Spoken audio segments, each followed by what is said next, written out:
नमस्कार, मी आचल आणि तुम्ही बघताय लोकवाहिनी न्यूज चॅनलचं टॉप 10 महाराष्ट्र फास्ट बुलेटिन। एक नजर टाकूया महाराष्ट्रभरातील महत्त्वाच्या घडामोडींवर।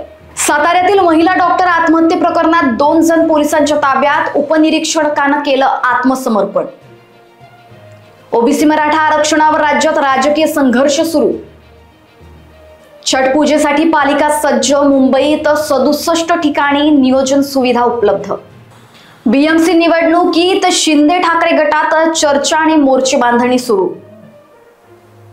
नाशिक मुंबई महामार्गावरील इंदिरानगर बोगदा सोमवारपासून 9 महिन्यांसाठी बंद।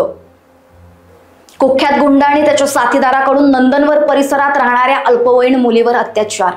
सिंधुदुर्ग देशातील पहिला AI जिल्हा, सिंधुदुर्ग मॉडेलचा नीती आयोग करणार अभ्यास।